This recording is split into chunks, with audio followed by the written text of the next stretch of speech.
हुनाले हामीले औपचारिक रूपमै यो हुन्छ भनेर बोल्ने कुरालाई विचाराधीन मुद्दामा किन बोलिहाल्ने भन्ने एउटा तर्क छ। तर सरकारको तहबाट भन्यो भने निर्वाचनका सबै तयारीका लागि सरकार पूर्ण रूपले मतलब चाहिँ त्यो काममा लागिरहेको कुरा म यहाँहरूलाई भन्न चाहन्छु। दोस्रो, निर्वाचन हुन्छ कि हुँदैन भन्ने अब स्वाभाविक हो। सर्वोच्च अदालतमा विचाराधीन अवस्थामा रहेको मुद्दाका बारेमा निर्वाचन हुन्छ कि हुँदैन भनिरहँदाखेरि अलिअलि होइन नहुन पनि सक्छ भन्ने कुरा आउनेलाई म अन्यथा मान्दिनँ।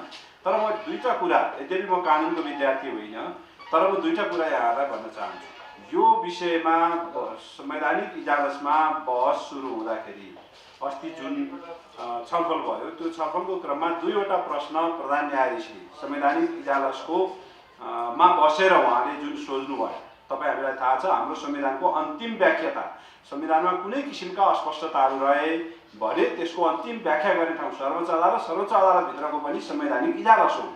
त्यो संवैधानिक इजलासमा बसेर उहाँले दुईवटा प्रश्न सोध्नुभयो वकिलहरूलाई। एउटा प्रश्न बहस गरिरहेका वकिलहरूलाई, एउटा प्रश्न उहाँले के भन्नुभयो भने त्यहाँ वकिलले बहस गर्ने क्रममा यो संवैधानिक छैन, यो छैन भनिरहँदा उहाँले 2047 सालको संविधानमा र अहिलेको संविधानमा पनि संसद विघटन गर्ने व्यवस्था छ। त्यसो हुँदा यो संविधान त विघटन गर्ने व्यवस्था भएको कुराका बारेमा विवाद नगर्नुस्, यो प्रक्रियालाई लागू कसरी गर्नु पर्थ्यो, कुन प्रक्रिया अपनाएर मतलब चाहिँ यो विघटन गर्नु पर्थ्यो भन्ने विषयमा डिबेट फोकस गरौँ अर्थात् बहसलाई छलफल गरौँ भनेर उहाँले मतलब चाहिँ एउटा मेरो बुझाइमा, अब म यद्यपि मैले फेरि पनि दोहोऱ्याउन चाहन्छु कानुनको विद्यार्थी नभए पनि मेरो बुझाइमा के हो त भनेर भन्दा विघटन गर्ने प्रावधान संविधानमा अहिलेको संविधानमा पनि छ भन्ने कुरा उहाँले संवैधानिक इजलासको बेन्चमा बसेर मतलब चाहिँ एक किसिमको रुलिङ गरेको एउटा अवस्था छ भने, दोस्रो उहाँले प्रधानमन्त्रीले गर्न सक्छ कि सक्दैन त भनेर अहिले जुन बहस चलिरहेको छ बाहिर, उहाँले अर्को प्रश्न के राख्नुभयो भने कि संविधान के अरे बहुमत प्राप्त प्रधानमन्त्रीले म अब सरकार चलाउन सकिनँ, त्यसो हुँदा म निर्वाचनमा जान्छु भन्दा त बसिरह भन्ने भनेर उहाँले अर्को प्रश्न त्यो बहस गरिरहेको वकिललाई सोध्नुभयो। यो प्रश्न संवैधानिक इजलासमा बसेर प्रधान न्यायाधीशले किन सोध्नुभयो होला? यसका पाटाहरूको बारेमा अलिकति वास्तवमा चर्चा हुनु पर्थ्यो, बहस हुनु पर्थ्यो। त्यस किसिमको बहस भएको मैले पब्लिक रूपमा पाएको छैन। पहिलो, सिटिङ प्राइम मिनिस्टरले मतलब चाहिँ निर्वाचनमा जान्छु भनेपछि हिजोको हाम्रो अब अहिले बहस के छ भने हिजोको हाम्रो नजिर चाहिँ संविधानमा यो व्यवस्था मतलब चाहिँ प्रष्ट रूपमा नगरिएको हुनाले हुँदैन भन्ने कुरालाई उहाँले पहिलो प्रश्नबाट जवाफ दिनुभयो जस्तो लाग्छ मलाई। दोस्रो चाहिँ बहुमत प्राप्त सक्छ कि सक्दैन भन्दा हिजोको नजिर जुन छ, जति बेला मनमोहन अधिकारीले 2051 सालमा विघटन गर्नुभयो, त्यो विघटन गर्दाखेरिका दुईवटा कुराहरूमा त्यो बेला र अहिलेमा फरक छ। एउटा, यद्यपि त्यति बेला पनि त्यो प्रधानमन्त्रीलाई त्यो अधिकार दिनु पर्थ्यो, हाम्रो मान्यता त्यही थियो, त्यही अडान थियो, त्यही बाटोबाट जानु पर्थ्यो भन्ने हो। त्यो नदिनुका पछाडिको सर्वोच्चको व्याख्या के थियो भन्दा पहिलो त्यो प्रधानमन्त्री अल्पमतको प्रधानमन्त्री थियो, संसदभित्र बहुमतको विकल्प बाँकी रहँदै अल्पमतको प्रधानमन्त्रीले विघटन गरेर चुनावमा जाने कुरा बेठिक हुन्छ, त्यसो भएको हुनाले संसदभित्रको विकल्प खोज भनेर मतलब चाहिँ एउटा। दोस्रो चाहिँ अविश्वासको प्रस्ताव पेश गरिसकेको अवस्थामा मतलब चाहिँ प्रधानमन्त्रीले चुनावमा जाने कुरा गरेको थियो, त्यसकारणले अविश्वासको प्रस्ताव दर्ता भइसकेपछि चुनावमा जाने स्थिति बन्नु हुँदैन, के अरे राम्रो होइन भन्ने दुईटा, त्यो आधारमा दुईटा फैसला गरिएका थिए। तर आज इन्टायरली यी दुईटै पक्षमा मतलब चाहिँ दुईटै तर्क जुन दिएको थियो हिजोको नजिर बसाउनका लागि, ती दुईटा तर्कभन्दा पृथक अवस्था हो। पहिलो यो बहुमत प्राप्त प्रधानमन्त्री हो, यो प्रधानमन्त्रीले संसदमा बहुमत झन्डै 2/3 गरिसकेपछि त्यसभन्दा बाहेकका शक्तिहरूको त्यति बेला विघटन हुने अवस्थामा अरू बाहेकका शक्तिहरूको अवस्था के थियो त भन्दा ती सबै अल्पमतमा थिए। संसदभित्रको विकल्पको अवस्था त्यति बेला थिएन। अर्थात् नेकपाको टोटल सङ्ख्या र त्योभन्दा बाहेकका विपक्षीहरूको सङ्ख्या सबै मिलाउँदाखेरि पनि नेकपा बाहेकको विपक्षीको सङ्ख्या 138 पुग्दैन। 138 नपुगिसकेको अवस्थामा संसदभित्र विकल्प छैन। त्यसो हुँदा बहुमत प्राप्त प्रधानमन्त्रीले म चलाउन सकिने निर्वाचनमा जान्छु भनेपछि त्यो निर्वाचनमा जान पाउने कुरालाई रोक्न सकिन्न भन्ने प्रकारका व्याख्या मतलब चाहिँ संवैधानिक इजलासमा प्रधान न्यायाधीशले गरिसक्नु भएको जस्तो मलाई लाग्छ। यद्यपि फैसला हाम्रो बाँकी भएको विषयमा हामीले निष्कर्षमा मतलब चाहिँ कुराहरू दिन मिल्दैन। छलफलका लागि मलाई लाग्छ यो विषय पनि एउटा रहेको छ। त्यसो हुँदा निर्वाचन हुन्छ कि हुँदैन भन्ने बारेमा अब अन्योलतामा हामी रहनु हुँदैन। यद्यपि फैसला नआउन्जेली तर्क गर्ने बहस गर्ने त्यो तर्फ हुन सक्छ, मतलब भोलि इजलासमा विचाराधीन मुद्दामा हामीले किन त्यो गर्ने भन्ने कुराहरू रहन सक्छ। तर अन्तरिम आदेश नआइरहेको अवस्थामा र त्यहाँ बहस चलिरहेको र सरकारले कार्यकारीले प्रमुखका हिसाबले आफूले गर्ने निर्णयका आधारमा अगाडि बढिसकेको हुनाले अब निर्वाचनको वातावरण बनाएर त्योतर्फ जाने कुरा नै हो। अब अन्य पार्टीहरूको सन्दर्भमा धारणा हो, अन्य पार्टीहरूको सुरुको प्रतिक्रिया जुन खालको आएको छ र केही पार्टीको अहिले पनि आइरहेको छ, केही समूहहरूको त्यो आउने कुरा रहन्छ। हिजो तपाईँ हामीलाई थाहा छ हाम्रा थुप्रै मुद्दाहरूमा हामी सहमतिमा हुँदैन थियौँ। संविधान बनाउने बेला नि सबै एकै ठाउँमा कहाँ भएका थियौँ। निर्वाचनको कुरा पनि त्यही हो। त्यसो हुनाले अहिले निर्वाचनमा जान्न भनिरहेका दलहरू पनि अन्ततोगत्वा निर्वाचनको विकल्प अब छैन। संसद विघटन भइसकेको र निर्वाचनको मिति तोकिसकेको अवस्थामा सबै अब निर्वाचनमै जाने हो, ढिलो चाँडो। अब नेपाली कांग्रेसले अलिक छिटो नै बुझे जस्तो लाग्छ मलाई निर्वाचनका बारेमा। उनले आन्दोलनका कार्यक्रम पनि एक दिनै लिएर आयो सिम्बोलिक रूपमा, अनि त्यसपछि त्यो पनि कहाँ केन्द्रित गर्यो उनले भन्दा 165 निर्वाचन क्षेत्र जुन छन् त्यो निर्वाचन क्षेत्र केन्द्रित कार्यक्रम गर्यो। त्यो भनेको के हो भन्दा अब हामी निर्वाचनमा गयौँ, उनले औपचारिक रूपमा नभने पनि संसदको विचाराधीन विषय हो भन्ने कुरा एकातिर आफ्नो मतलब चाहिँ औपचारिक कुराहरू ठाउँ राख्दा बाँकी अरू भित्री क्रियाकलाप चाहिँ उसले केमा केन्द्रित गरिसक्यो भन्दा ऊ 165 निर्वाचन क्षेत्र केन्द्रित गरेर त्यो काममा गइसक्यो। योभन्दा स्पष्ट भाषामा कांग्रेसले अरू केही चाहिन्छ जस्तो मलाई लाग्दैन। कांग्रेसका तर्फबाट निर्वाचनमा जान्छ जाँदैन भनेर बुझ्नका लागि अब नेपाली कांग्रेस प्रमुख प्रतिपक्ष र मतलब चाहिँ बहुमत प्राप्त प्रधानमन्त्री संलग्न रहेको मतलब चाहिँ दलका तर्फबाट के अरे सरकारका तर्फबाट घोषणा भएपछि अब निर्वाचन हुँदैन कि भन्ने आशंकामा हामी नजाउँ। अब निर्वाचन हुँदैन कि भन्ने आशंका गरिरहने, सडक आन्दोलन गरिरहने शक्तिहरूले त्यो गरि नै रहने लोकतन्त्रमा हामीले त्यसका लागि त अन्यथा केही भन्नै मिलेन। शान्तिपूर्ण बाटो, तर जबसम्म शान्तिपूर्ण बाटोबाट अगाडि त्यसका किसिमका जनप्रदर्शनहरू जनपरिचालनका कामहरू हुन्छन् त्यसलाई हामीले तलमाथि भन्ने कुरा भएन।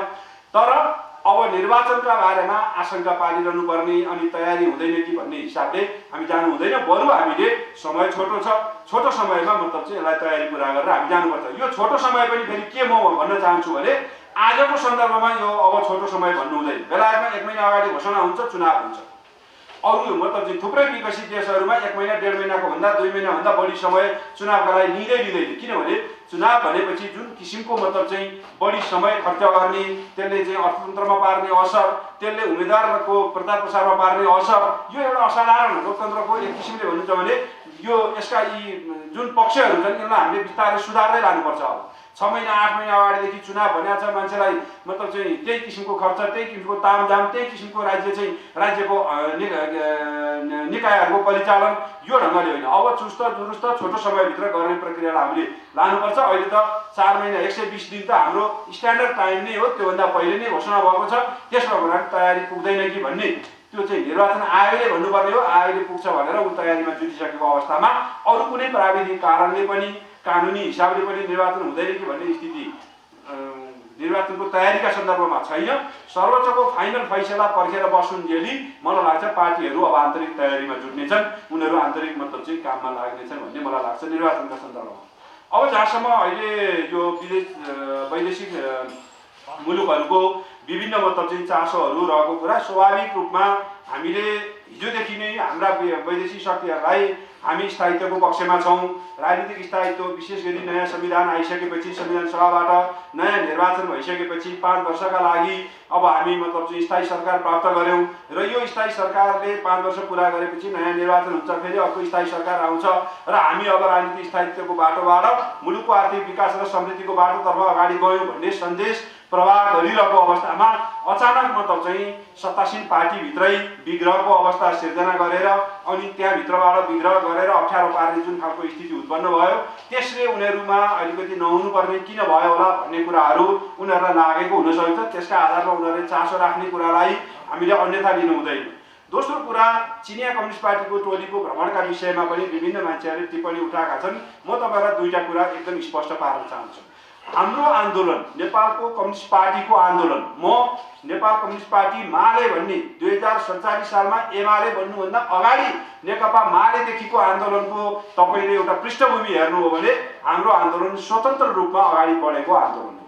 हामीले कुनै मुलुकलाई धुरी नमानिकन अर्थात् हिजो सोभियत संघ पूर्व विघटित सोभियत संघलाई धुरी मान्ने एउटा तबका थियो, अर्को चीनलाई धुरी मानेर अगाडि बढ्ने अर्को तबका थियो।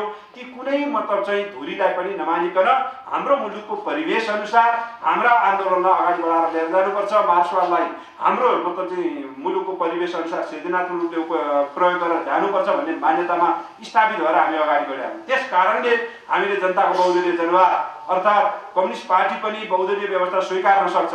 कम्युनिस्ट विचारधारा बोक्नेहरूले पनि मानवाधिकार के अरे आवधिक निर्वाचन, लोकतन्त्र, के अरे बहुदलीयता, त्यसपछि प्रेस फ्रिडम अनि विश्वव्यापी मानवाधिकारका मान्यताहरूलाई बोकेर अगाडि जान सक्छन् र जानेछन्। संविधानको सर्वोच्चतालाई मान्नेछन्, कानुनी राज्यलाई मान्नेछन् भन्ने कुरा हामीले स्थापित गर्दै आएका हौँ। यो आजको कुरा होइन। मदन भण्डारी जति बेला नेकपा माले र पछि एमालेको महासचिव बन्नुभयो, उहाँले अगाडि सारेको यो विचारलाई बोकेर आएका हामीले हिजो चिनियालाई हेरेर हाम्रो नीति बनाएका थियौँ भने, हिजो सोभियत संघहरूलाई बनाएर हाम्रो नीति बनाएका थियौँ भने हामीले बहुदलीयता स्वीकार्नै सक्दैनथ्यौँ। हामीले जनताको बहुदलीय जनवादी कार्यक्रम अगाडि लानै सक्दैनथ्यौँ। त्यस कारणले हामी स्वतन्त्र हिसाबले हाम्रो मुलुकको परिवेश अनुसार, जनताको चेतना अनुसार, हाम्रो मुलुकको आर्थिक भौगोलिक सामाजिक अवस्था अनुसार हाम्रो मतलब चाहिँ मार्क्सवादी विचार र दृष्टिकोणलाई नेपाली भूभागमा सृजनात्मक हिसाबले लागू गर्नुपर्छ भन्ने मान्यता बोकेर आएको पार्टीले अहिले हामीले लिने निर्णयमा अरू कसले के भन्छ भन्ने कुराको हामीसित राम्रो छ। हामी सबैसित राम्रो सम्बन्ध राख्न चाहन्छौँ। चिनिया कम्युनिस्ट पार्टीसित पनि राम्रो सम्बन्ध राख्न चाहन्छौँ, भारतीयहरूसित पनि राम्रो सम्बन्ध चाहन्छौँ, Japanese, Korean, American, Bangladeshi, Sri Lankan सबैसित हामी राम्रो सम्बन्ध राख्न चाहन्छौँ।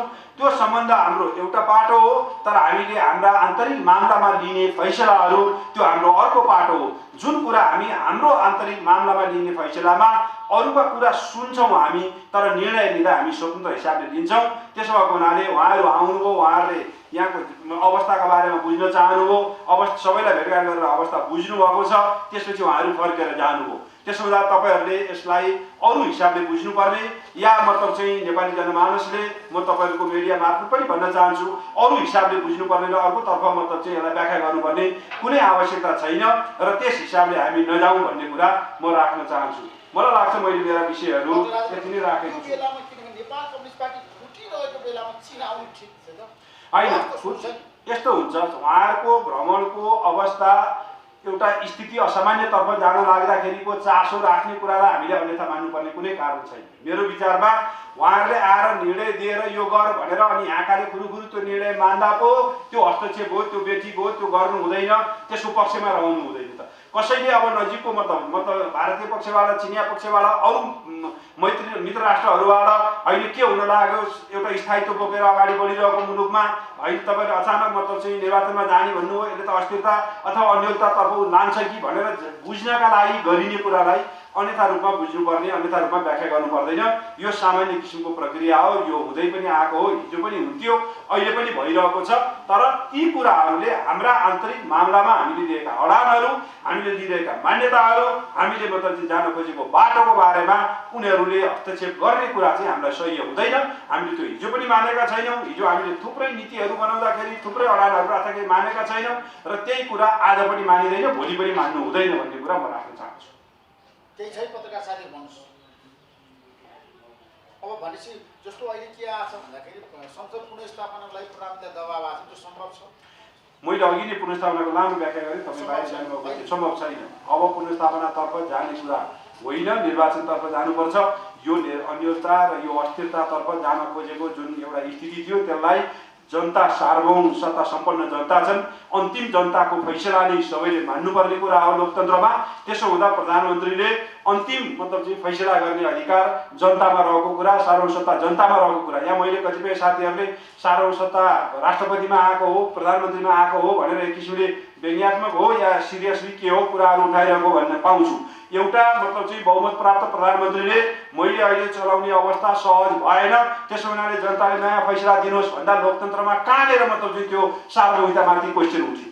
कहाँनिर मतलब चाहिँ त्यो कुराहरू त्यही कुरा बेलायती प्रधानमन्त्रीले गर्दा ठिक हुने, त्यही कुरा भारतीय प्रधानमन्त्रीहरूले गर्दा ठिक हुने, त्यही कुरा अरू मतलब चाहिँ अस्ट्रेलियन प्रधानमन्त्रीले गर्दा संसदीय व्यवस्थामा जायज हुने, जापानिज प्रधानमन्त्रीले गर्दा संसदीय व्यवस्थामा जायज हुने, नेपालको प्रधानमन्त्रीले गर्दा चाहिँ यो चाहिँ नाजायज हो भनेर अनि उल्टो फेरि जनतामा जान्छु, जनताले जे फैसला गर्छन् त्यो मान्छु, म यसरी मतलब चाहिँ अन्यलग्रस्त अवस्थामा मुलुकलाई राख्दिनँ, यो अन्यलग्रस्त अवस्था अनिश्चिततातर्फ जाने कुराले मुलुकलाई फाइदा गर्दैन, जनताको हित गर्दैन।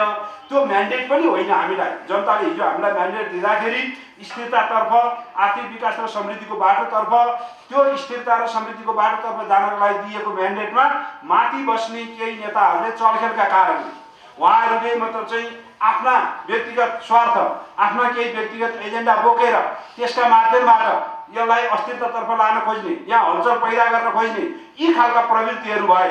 यो प्रवृत्तिहरूको अब फैसला गर्ने ठाउँ चाहिँ हामीले माथि बसेर कोसिस गरौँ, सकिएन माथिबाट कोसिस गर्दा नसकेपछि अब फेरि जनतामै जानुपर्छ।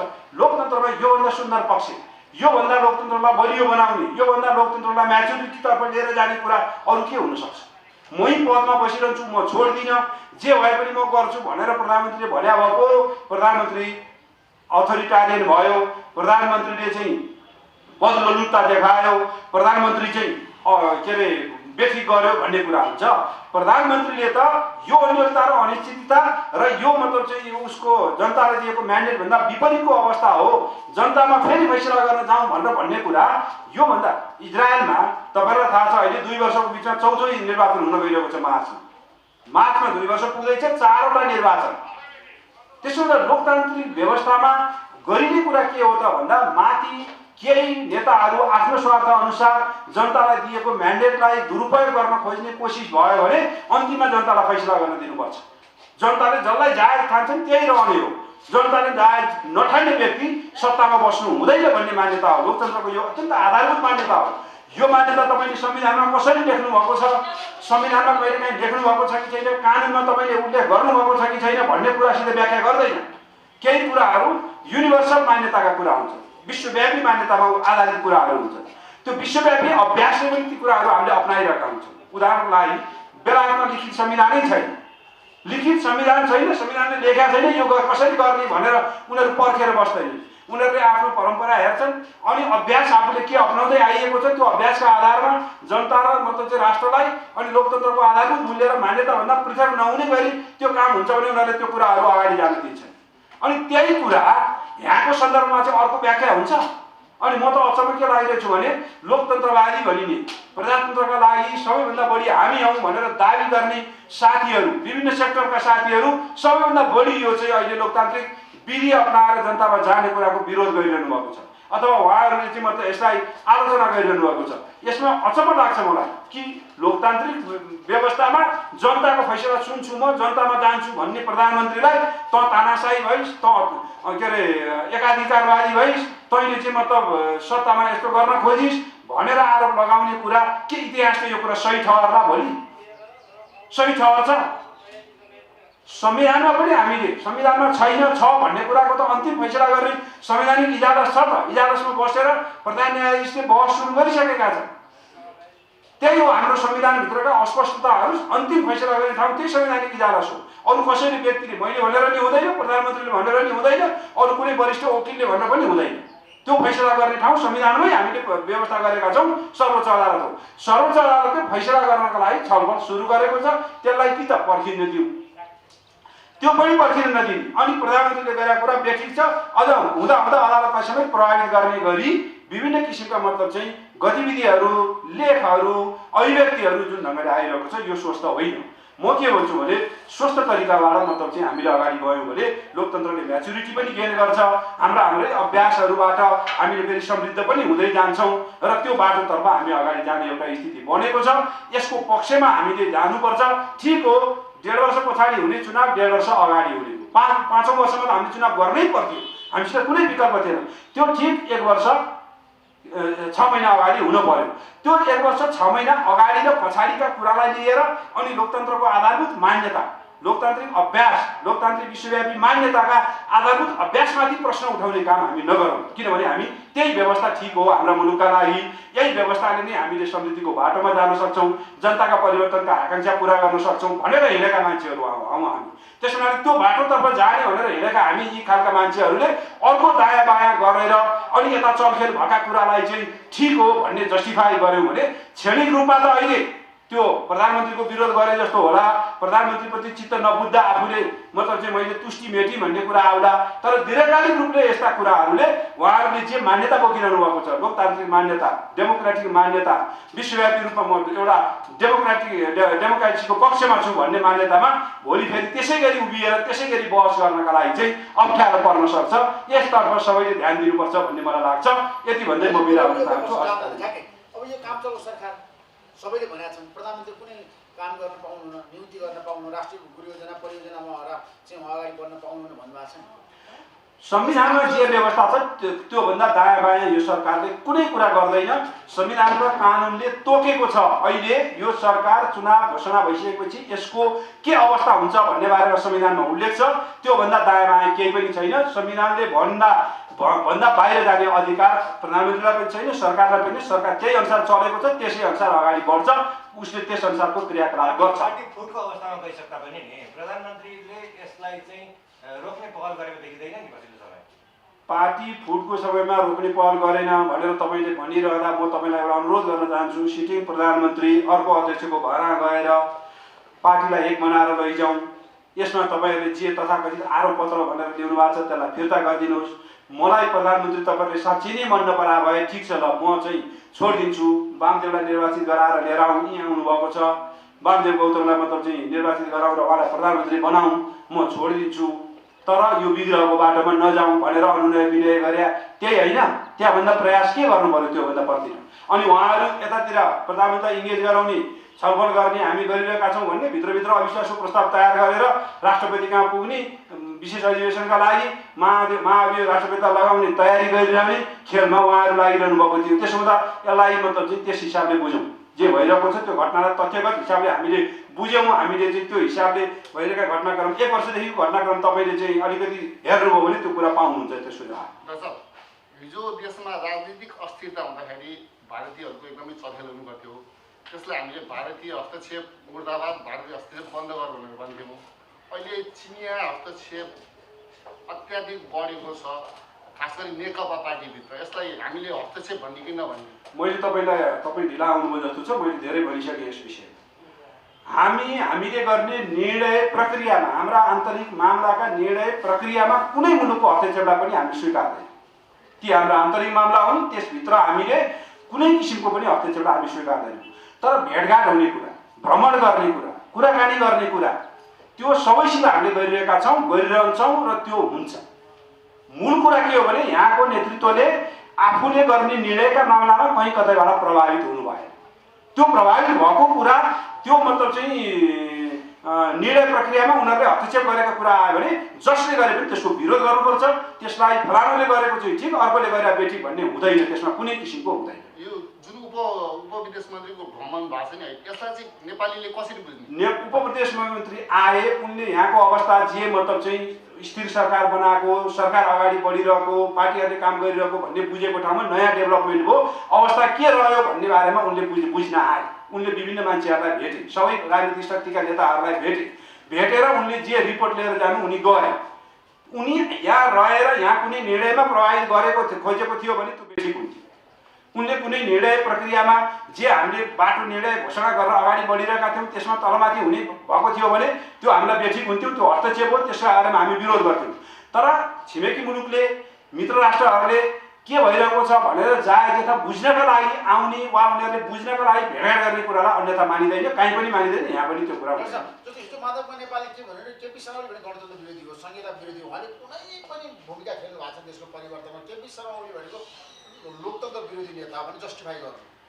अब म माधव कुमार नेपाल पूर्व प्रधानमन्त्री, यो म जुन पार्टीबाट यहाँ आइपुगेको छु त्यो पार्टीको 15 वर्ष नेतृत्व लिएर प्रमुख नेता बनेर बसेको व्यक्तिका बारेमा उहाँ जुन स्तरमा उत्रिएर अहिले टिका टिप्पणी गरिरहनु भएको छ मिडियामा आएर मैले तपाईँसित माफ माग्नुपर्छ, म त्यो स्तरमा उत्रिएर टिप्पणी गर्न सक्दिनँ।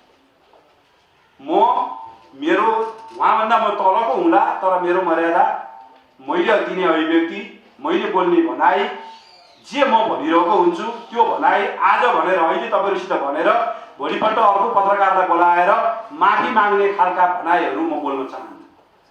माफी माग्नुपर्ने गरी म बोल्न चाहन्छु। मैले बोलेको अहिले हाम्रो पब्लिकमा उठिरहेको एउटा कुरा के छ भने नेताहरू किन यति हल्का भएका, नेताहरू किन यति अविश्वसनीयता भएका, राजनीतिमा लाग्ने मान्छेहरू किन यसरी मतलब यति धेरै तल्लो स्तरमा उत्रिरहेका भन्ने टिप्पणी भइरहेको छ। हामीभन्दा पछिल्लो जेनेरेसनलाई राजनीति गर्नु ठिक हो भनेर भन्न नसक्ने ठाउँमा पो राजनीति जाँदैछ कि मैले गरिरहेको राजनीति मैले बेलुका गएर मेरो परिवारसित बसेर, मेरो बच्चाहरूसित बसेर, मेरो घरका परिवारहरूसित बसेर म ठिक गर्दैछु भन्ने कुरा मैले जस्टिफाई गर्न नसक्नेतर्फ जाँदैछ कि भन्ने चिन्ता हुनुपर्छ जस्तो लाग्छ मलाई नेताहरूलाई। आफूले गरिरहेको कुरा, आफूले बोलिरहेका वचनहरू, आफूले गरिरहेको व्यवहार, त्यो व्यवहारले आफ्नो परिवारका मान्छेले पछ्याउन सक्ने तहमा राखियो भने मात्रै त्यसले मतलब चाहिँ अरूलाई पनि भन्ने हैसियत राख्छ। मैले मेरो परिवारलाई मैले गरिरहेको कुरा ठिक हो भनेर मैले मेरो परिवारलाई त्यसतर्फ उन्मुख गराउँदा मात्रै मैले पब्लिकमा गएर मैले भनेको कुरा ठिक छ, तपाईँहरू पनि मैले भनेको बाटोमा लाग्नुहोस्, यो कुरा सही छ, मैले बोकेको पार्टी, म रहेको पार्टी ठिक छ, यसले बोकेको नीति ठिक छ, यो बाटोतर्फ जानु ठिक छ भनेर भन्ने ठाउँ रहन्छ। म त्योभन्दा पृथक ढङ्गले हिँडेँ भने मैले यतातिर एउटा भन्ने अनि आफ्नो परिवारसित गएर त्यो कुरा चाहिँ भन्न नसक्ने, तर मतलब चाहिँ बाहिर आएर देखिने व्यवहार अर्को हुने भयो भने त्यो दुर्भाग्य हुन्छ। म आदरणीय नेताहरूलाई भोलिका लागि ठाउँ राखेर बोल्नुहोस्, तपाईँले बोलिरहेको कुरा मतलब चाहिँ फेरि अर्को पटक मिडियासित पब्लिकसित जाँदा सरी भन्नुपर्ने स्थिति नबनाउनुहोस्। त्यसो गर्दाखेरि तपाईँहरूको इज्जत, तपाईँहरूको मर्यादा र तपाईँहरूको उचाइ बढ्ने होइन, घट्छ, घटिरहेको छ। यति मात्रै भन्न चाहन्छु। धन्यवाद।